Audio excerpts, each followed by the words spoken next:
mi nombre es Stephanie Macho y a continuación les hablaré sobre el derecho y el acto administrativo. Antes de entrarnos al estudio, es importante tener claro el concepto de derecho administrativo. Es así que podemos definir el derecho administrativo como el conjunto de principios y reglas jurídicas que rigen la actividad administrativa de las entidades públicas y de las personas que participan en esta actividad o que son afectadas por ella.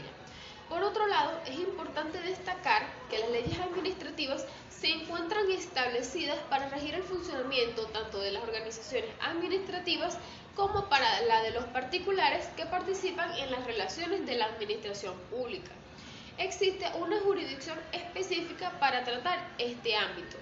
Por citar un ejemplo, para entender la utilidad de las normas administrativas, podemos encontrar los contratos de normas públicas que se organizan con los órganos administrativos. Por ejemplo, arreglar la calle. Esta está bajo el derecho administrativo. También sirve de ejemplo la aplicación del derecho a cualquier proceso de regulación bajo las acciones llevadas a cabo por organismos públicos, como puede ser el juicio de un delincuente bajo los tribunales respectivos. También es un ejemplo de impugnación de una elección en el cual no se garantizan los principios fundamentales que se contemplan en la Constitución, por ejemplo, el libre voto. En base a lo anterior, se puede decir que el derecho administrativo se caracteriza por ser contralor. Para ilustrarlo, se dice que a partir de la reforma de 1994 se han creado órganos que solo tienen las funciones de control.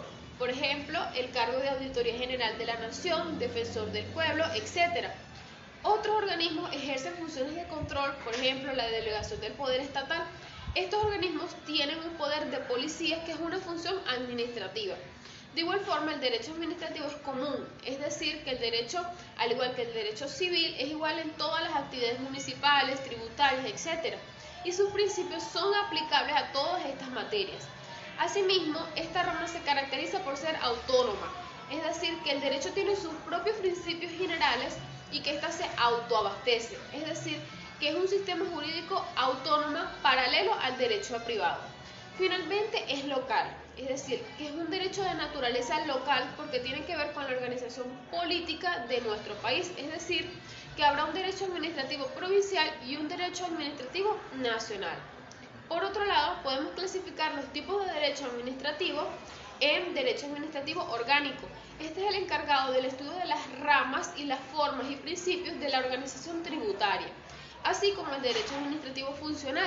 Esta trata sobre el funcionamiento de toda la administración en su actividad. Esta formaliza los procedimientos y actos administrativos. Finalmente, encontramos el derecho procesal administrativo.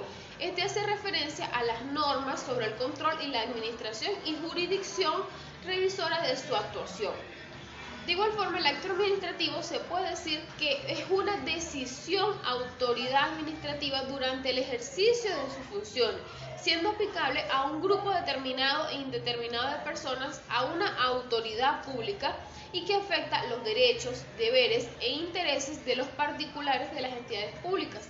En pocas palabras, por su naturaleza son actos sublegales de ejecución para lograr los fines que ella y que la administración pública. Por citar un ejemplo, una multa impuesta por un fiscal de tránsito es un acto administrativo. De igual forma, los actos administrativos son aquellos que emanan de la administración pública y sirven de medio de resolución para imponer su voluntad sobre el ejercicio de una potestad administrativa. Otros ejemplos de actos administrativos pueden ser el conceder o denegar una jubilación de personas para asignar un cargo o un solicitante. También solicitar un permiso para una comercialización, importación, etc. De igual forma, otorgar licencias, exoneraciones e impuestos.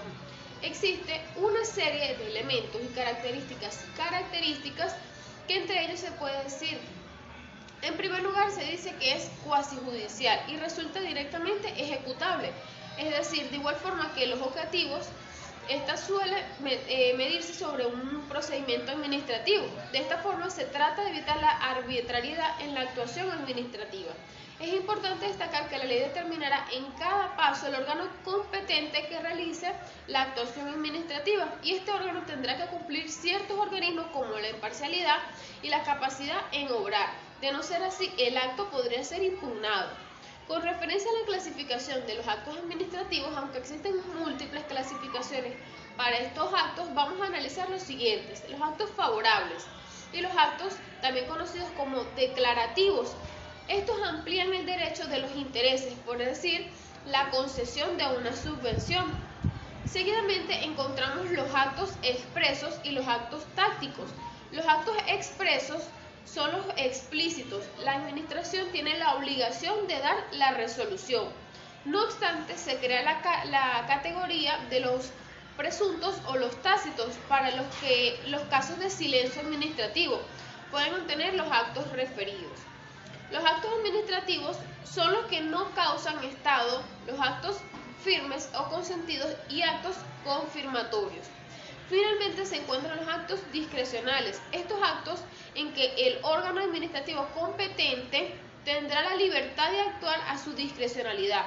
Así, esto significa que estos admitan distintas interpretaciones sin que delimiten en un campo de actuación y se otorga una capacidad de acción para que la administración decida entre dos o más modos diferentes. Sin embargo, el ordenamiento jurídico impone cierto control y algunas cautelas para que en estos actos no exista impunidad en el derecho. Muchas gracias por su atención.